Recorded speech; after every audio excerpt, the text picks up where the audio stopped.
Meu nome é Samuel Brito, sou engenheiro agrônomo de formação, nasci lá nas Terras Altas da Mantiqueira, estou aqui na Bahia desde 2006 e inicialmente eu vim para cá para atuar num projeto chamado Projeto São Francisco, que dava suporte para uma articulação maior, que era a Articulação Popular São Francisco Vivo, que atuava em toda a bacia do Rio São Francisco.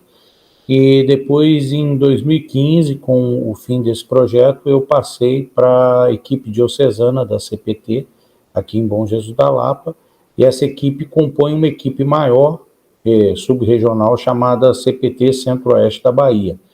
Então, nós atuamos aqui na região, na parte meridional do oeste da Bahia, né, na bacia do Rio Corrente e Rio Carinhanha, nas dioceses de Barra e Irecê.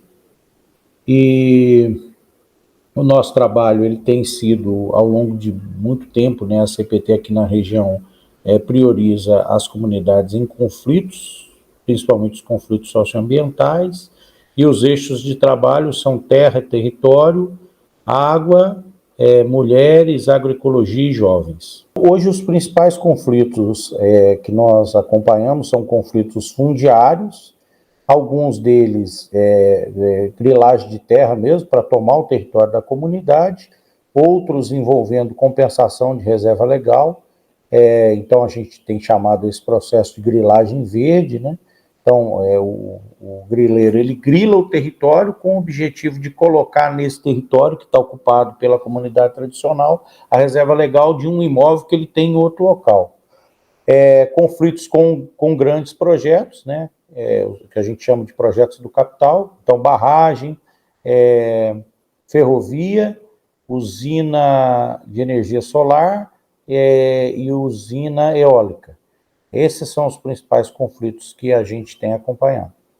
A CPT, a principal metodologia dela é a educação popular, né? Então, nós estamos nas comunidades fazendo um processo de educação popular.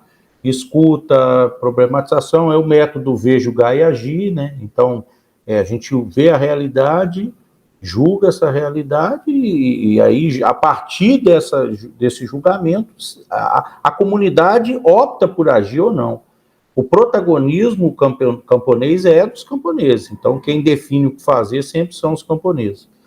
Esse é o principal método da CPT. A CPT tem 47 anos, né, de atuação no Brasil quase que inteiro, principalmente em regiões de fronteira, onde ninguém chega, a CPT chega, onde o Estado não chega, a CPT chega, muitas das vezes para fazer o papel que o Estado não faz. Mas depois, com o passar do tempo, passou-se a utilizar outras metodologias, né? A comunicação, a mobilização e por aí vai. O processo de articulação ele existe e tal. Das comunidades é o seguinte, cada comunidade é uma realidade. Então, por exemplo, a depender do nível de violência que exista, a comunidade vai optar por uma ou outra estratégia que lhe seja mais conveniente dentro das pernas que ela tem, entendeu? Então, por exemplo, a gente acompanhou, sem estar presente, principalmente a partir da repercussão, coisas como o Levante dos Ribeirinhos, em 2017, aqui em Correntina, onde mais de 1.000 camponeses resolvem ir lá e quebrar as fazendas do Grupo Igarassi. Como que se deu aquele processo, nós não sabemos, né? Assim, sendo bem sincero, a gente foi, inclusive, sabatinado por algumas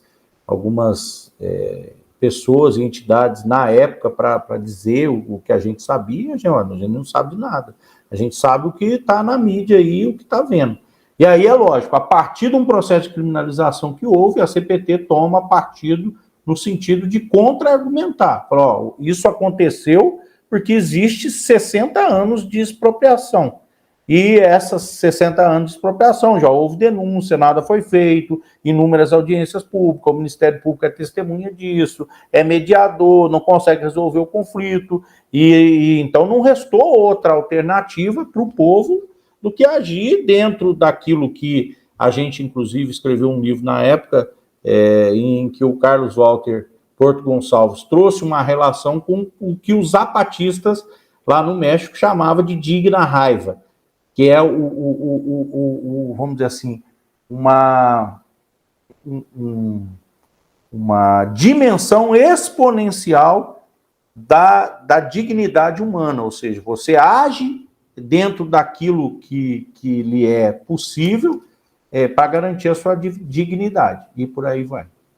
Primeiro, eu acho que a gente precisa entender que onde nós estamos aqui é uma região muito pouco desenvolvida do ponto de vista de infraestrutura, né? Você não tem uma logística que facilite a vida de quem mora por aqui, né?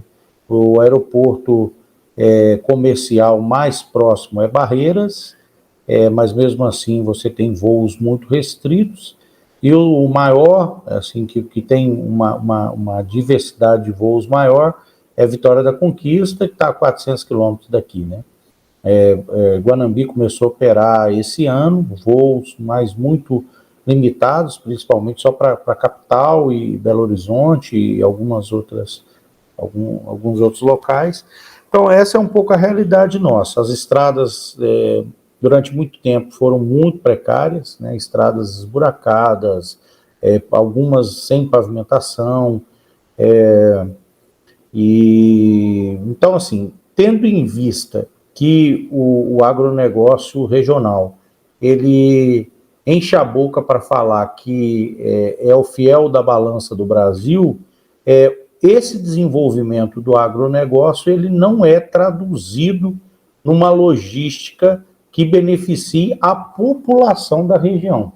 Agora, por outro lado, quando a gente vai pensar que o Brasil, ao longo de 20 anos, ele vem fazendo um processo casado, né, de desindustrialização e ampliação do setor de reprimarização econômica, o que a gente vê aqui é um investimento pesado numa infraestrutura que beneficie esse capital que tem por trás dele essa reprimarização. Então, a ferrovia, o Porto Sul lá em Ilhéus, falava-se há um tempo atrás num modal envolvendo São Francisco, isso não se concretizou, e por aí vai.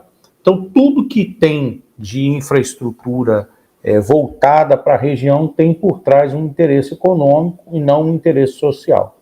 A FIOL está em construção há mais de 10 anos, né? Então, nos idos de 2009, 2010, 2011, nós acompanhamos mais. Tivemos várias atividades, mutirões, intercâmbios, audiências públicas. Aqui, Bom Jesus da Lapa sediou uma audiência pública envolvendo 3 procuradores federais, né, o PGR de Barreiras, de Guanambi e de Ilhéus à época. Então, assim, a gente fez o que a gente pôde dentro de um contexto que era o de ampliação das obras, mas num processo inicial, né, de topografia e por aí vai. O que a gente testemunhou ao longo desse tempo foi que a FIOL foi muito sutil. Ela iniciou um processo de negociação individual, e isso foi muito difícil para que houvesse uma resistência de base comunitária. É diferente do que aconteceu em outras obras, por exemplo, lá em Belo Monte, lá no Alto Xingu, e por aí vai. Geralmente, você enfrentar obra pública, principalmente naquele contexto que a FIOL foi iniciada, né, que era no PAC, e o PAC nada mais é do que a concretização do IRSA. Era, né? Agora mudou a política por conta da mudança do governo, mas era a concretização do IRSA no Brasil. Se você pegasse os mapas do PAC e a logística pensada para a IRSA, se você fizesse a sobreposição, você ia ver que as obras estavam todas ali visando essa integração nesse contexto dos países do Sul cumprirem um papel de serem os produtores de matéria-prima para os países do Norte, né? Assim, do ponto de vista estratégico, não resta dúvida que se houvesse uma geopolítica que considerasse a região com toda a riqueza que ela é, um processo de integração seria fundamental. Ocorre que o Brasil ele é às avessas com os países latinos, né? Então, assim, a gente não constrói processos de... Os governos do PT talvez avançaram bastante nessa pauta do Mercosul, de fortalecer a região como um bloco econômico, de projetar, né, se projetar lá para o BRICS e tal. O governo atual, que a gente você não tem parâmetro para avaliar. Então é difícil a gente falar qualquer coisa. O que a gente pode falar de 3 anos que a gente viveu sob a égide desse governo? Eu não consigo ver nenhum horizonte como geopolítica, como relação internacional. É uma tragédia, né? O cara sai para representar o Brasil. É aquilo que o antigo ministro dele dizia. O Brasil vai ser um pária, e se tornou um pária, né? Então é o grande problema que eu vejo hoje. Agora, do ponto de vista do desenvolvimento, considerando nós como países subordinados a uma geopolítica outra, né, ou seja, quem determina a geopolítica global são os países do norte, e aí você tem 2 países aí que se destacam, né, os Estados Unidos e a China. Eu acho que para nós é um processo nefasto, né? Por quê? Porque a nossa autonomia ela fica comprometida. Você vê os governos agindo, interagindo, se integrando em favor de um modelo de desenvolvimento que é excludente, que é concentrador, que ambientalmente é uma tragédia, e por aí vai. A gente sempre viu as obras do PAC integradas ao IRSA. A gente fala de IRSA há 15 anos. Né? Então, assim, e antes disso a gente já falava do mito do desenvolvimento econômico do Celso Furtado. Então, a lógica é a mesma. O que o Celso Furtado falou quando ele escreveu o mito do desenvolvimento econômico continua em voga, né? Os países periféricos garantindo o desenvolvimento, entre aspas, dos países centrais. Então, essa é uma questão muito, vamos dizer assim, evidente e desafiadora, porque nós estamos falando de quase 5 décadas em que essa é a premissa, né? Então não há uma inflexão política e econômica para alterar essa relação. Por mais que existam esforços de tentar fazer isso, né? Botar o sul no norte e o norte no sul, não é o que acontece na prática, né? Então você não vê, por exemplo, se a gente for fazer uma análise hoje dos discursos e que não há mais assim, dos discursos, porque projeto político a gente está vivendo no limbo, né? Ninguém fala de projeto político. Fala de você trabalha a política no equívoco ou na ausência daquilo que você acha que o outro deveria falar. E aí a ausência de projeto político dificulta até a gente de fazer uma análise mais fundamentada. Mas, por exemplo, se você pegar o discurso do PSTU, do PSOL, do PT, e vindo até o fascismo do Bolsonaro, você vai ver que não há um projeto político, econômico, que altere isso. O agronegócio vai continuar sendo a vedete, uma ou outra grupo, né? Então o setor minerário avança com toda a força por todos os estados do Brasil, e não é diferente na Bahia, e por aí vai. Então, assim, a Bahia é um estado muito grande, a gente tem diferentes problemas desse modelo de desenvolvimento adotado por um governo que, entre aspas, é dito como popular, né? Então, o PT governou a Bahia por 16 anos, né? Vai completar 16 anos agora. 2 mandatos do Jacques Wagner, 2 mandatos do Rui Costa. E não há um horizonte de dizer assim, ó, em 16 anos de um governo de esquerda, houve uma mudança na política econômica. Pelo contrário, o que se fortaleceu aqui foi o setor energético, né? Eólica, solar, toda uma infraestrutura voltada para isso, né? Os grandes investimentos em estradas e tal, consideraram a logística para essas obras e por aí vai. Então, não há um horizonte de mexer, de reformar, ou minimamente, vamos dizer assim, construir uma engrenagem que gire o sistema em outro sentido, né? A lógica é essa hegemônica de expropriação de bens primários e por aí vai. Eu tenho visto, assim, muito poucos intelectuais falando de uma outra lógica de desenvolvimento. Eu diria para você que nos últimos 5 anos eu vi o Paulo Peterson, da SPTA, o Carlos Nobre, numa entrevista no Roda Viva, falando de Amazônia 4.0, e por aí vai. Assim, dá para contar nos dedos quem está falando de uma outra perspectiva para o Brasil, seja por dentro da agricultura, seja também em relação ao processo de industrialização. Por exemplo, você tem o Guilherme Delgado fazendo uma crítica mais pujante sobre o que é essa insustentabilidade desse modelo do agronegócio e por aí vai, mas também com essa dificuldade de apresentar um outro modelo para isso e tal. Não é fácil. Eu diria para você que não existe uma relação harmônica entre povos e comunidades tradicionais com o agronegócio. Eu acabei de sair da audiência final do Tribunal Permanente dos Povos, e no que tange a Cerrado, que é uma área de atuação nossa, a gente pode falar que daqui da Bahia ao Mato Grosso, passando pelo Mato Grosso do Sul, Goiás, Maranhão, Piauí, Tocantins, é conflito, entendeu? Por quê? Porque a lógica do agronegócio ela é uma lógica colonizadora.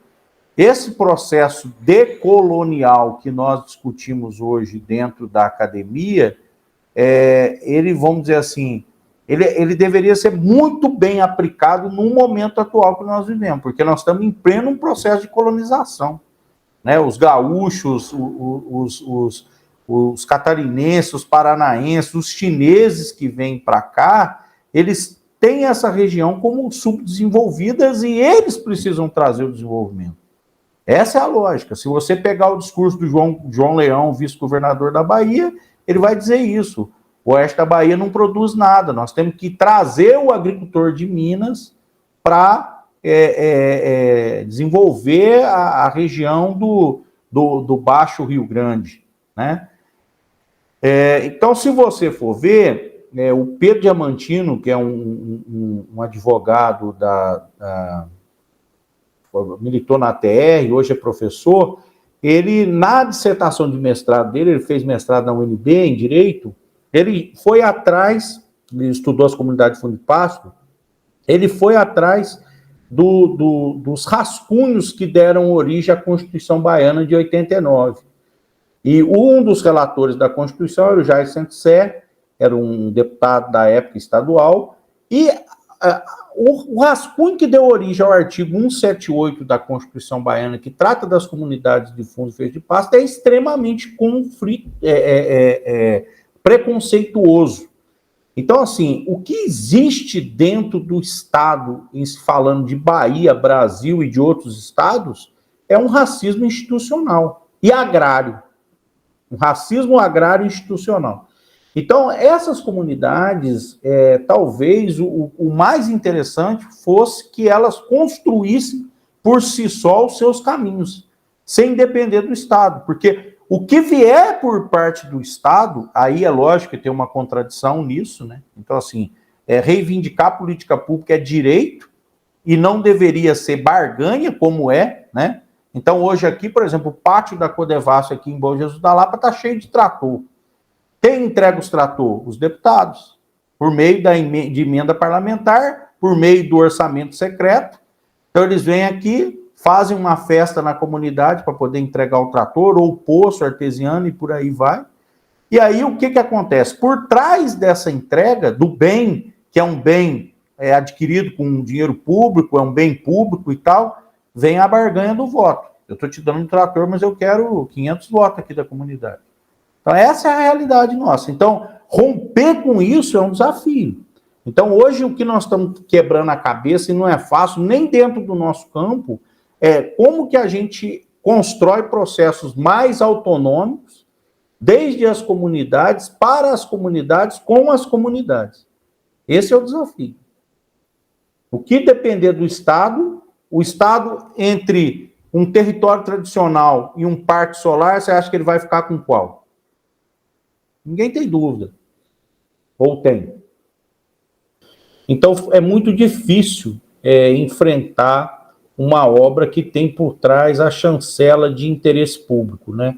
Então, foi difícil lutar contra Belo Monte, foi difícil lutar contra Santo Antônio, Giral, transposição de São Francisco, a Norte-Sul. Essas grandes obras do contexto do PAC foi muito desafiador fazer contraposição a elas, né? Então, a CPT acompanhou até um certo ponto, mas a CPT ela nunca foi protagonista de luta social. Ela acompanha, assessora, problematiza, apoia. Agora, os protagonistas são os camponeses com os quais a CPT trabalha. Então, à medida com que esses camponeses foram sendo ludibriados e aceitando os acordos, as indenizações, a CPT foi percebendo que era uma luta inglória, né? Hoje, aqui na nossa região, a gente tem que destacar a luta de uma comunidade quilombola chamada Araçá Volta, em que o pessoal, e Bebedouro, que é um outro quilombo também, em que o pessoal, de forma organizada, tem questionado a ferrovia, né, a Valec, que é a executora, e tem conseguido êxito nessa luta tão adversa e difícil que é enfrentar uma obra desse tamanho. O que eu acho que a gente precisa considerar é o seguinte, em se tratando de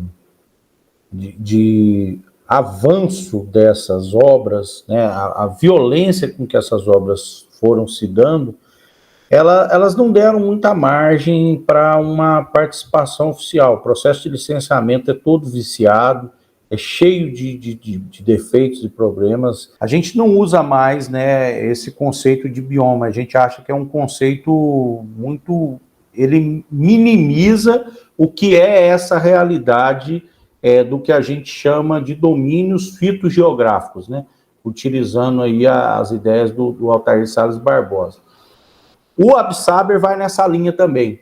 Se você for parar para pensar que o Cerrado, ele tem 65 milhões de anos, ele é um bioma chave na integração dos demais, eu falei bioma, queria falar domínio fitogeográfico.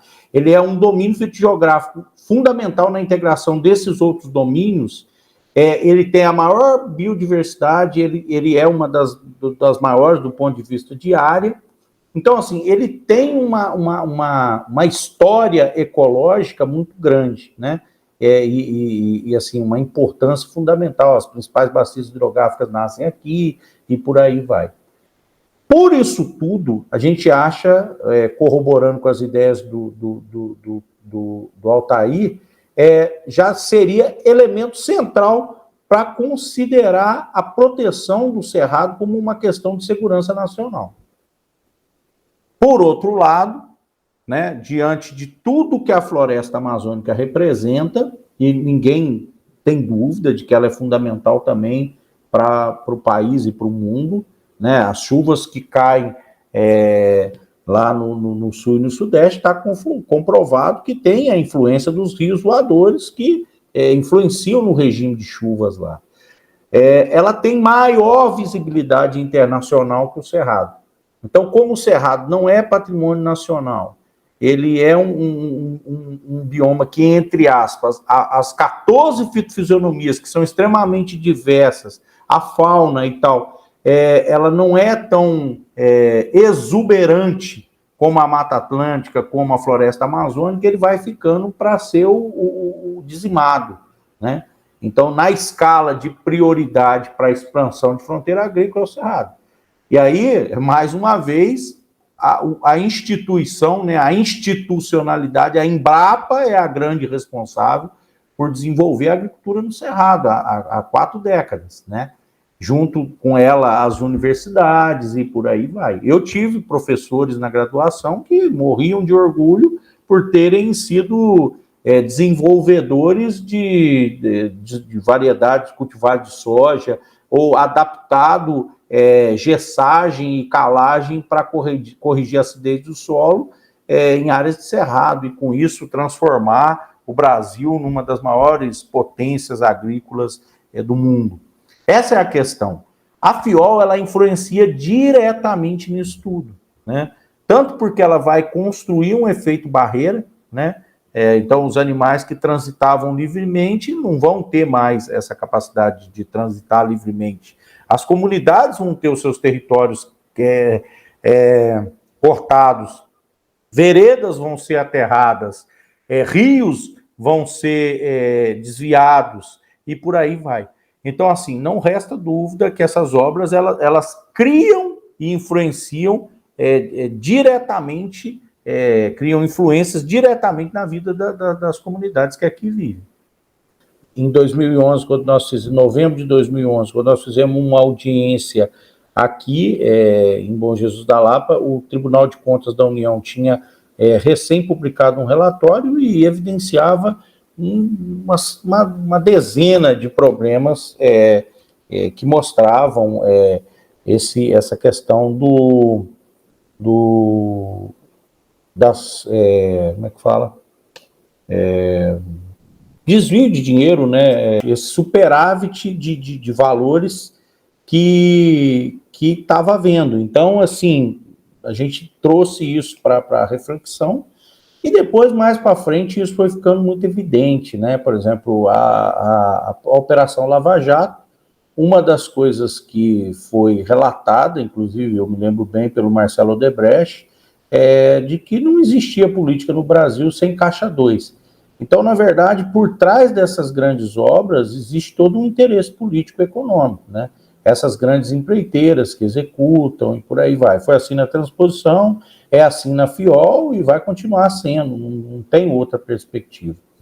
Do ponto de vista dos grupos acompanhados, quem mais fez luta social foram as comunidades quilombolas, os ribeirinhos e o pessoal lá no sul da Bahia, né? Foram os assentamentos, Caetité também teve uma boa mobilização.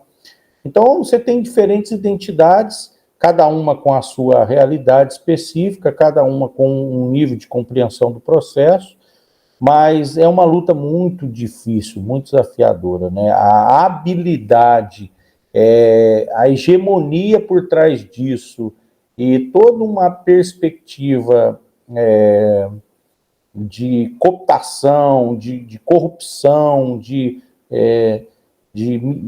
engodo, faz com que as comunidades tenham dificuldade de resistir até o fim, entendeu? Então elas vão indo até onde podem e acabam depois, ao final, cedendo, porque é quase impossível resistir a uma obra desse porte. Nós não estamos mais acompanhando diretamente os processos, né? A gente soube lá atrás do que aconteceu, né? Então, é óbvio que você tem um impacto meio que imediato. Para a comunidade que recebe, num primeiro momento, há uma ilusão de que aquilo vai trazer desenvolvimento, né? Então, por exemplo, um dos canteiros de obras foi instalado aqui dentro de um assentamento do INCA, que é o Pai São Francisco, na comunidade de Boa Vista. Então, o povo da Boa Vista ficou bulido por aquilo, né? Achava que seria um desenvolvimento, que a comunidade ia prosperar e tal. Eu acredito que alguns ali que tinham restaurante, comércio, pode até ser que mudou um pouco a vida. Mas, no geral, em 15 anos que eu estou aqui na Bahia, a comunidade continua a mesma. Não houve um desenvolvimento significativo. Então, eu posso falar mais a partir de outras obras que eu acompanhei. Transposição de São Francisco, por exemplo, a gente viu que não é isso, entendeu? Então, assim, gera impacto, com certeza, né? A presença externa, ela tem um impacto significativo no modo de vida, na cultura, Aí tem todos esses problemas que você citou, o alcoolismo, a droga, a prostituição, o aliciamento, o trabalho infantil, a superexploração do trabalho, e por aí vai. Então, assim, existe uma roupagem de que são obras que geram impacto econômico, social, e é bom para a região, mas, no fundo, se você for olhar as entrelinhas e o que fica pós essas obras, não é tudo isso mesmo, não. Nesse contexto, é importante a gente citar todas as obras do PAC. Nenhuma delas tem um interesse social. É puro e mero interesse econômico. Beneficiar grandes interesses, por exemplo, a Água do São Francisco para os portos do Ceará. A maior contradição da transposição de São Francisco é que você tira a água de onde tem água, né, e uma água que vai escasseando, e leva essa água para onde também tem água, né? Então, os grandes, por exemplo, você pega o sertão dos Inhamuns, no Ceará, ele não foi beneficiado pela transposição de São Francisco. Por que isso? Né?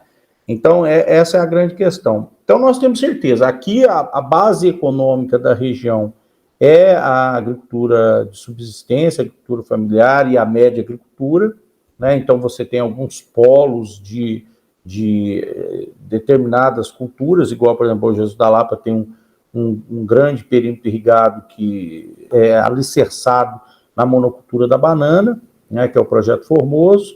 Você tem outros lugares aí, varia, né? Às vezes é uma bacia leiteira, uma pequena bacia leiteira. O leite tem avançado bastante na região, a pecuária. E o que a gente pode garantir é o seguinte: a FIOL ela não vem para atender o interesse desse povo, né? A banana produzida pelo Formoso, provavelmente ela não vai ser transportada via trem.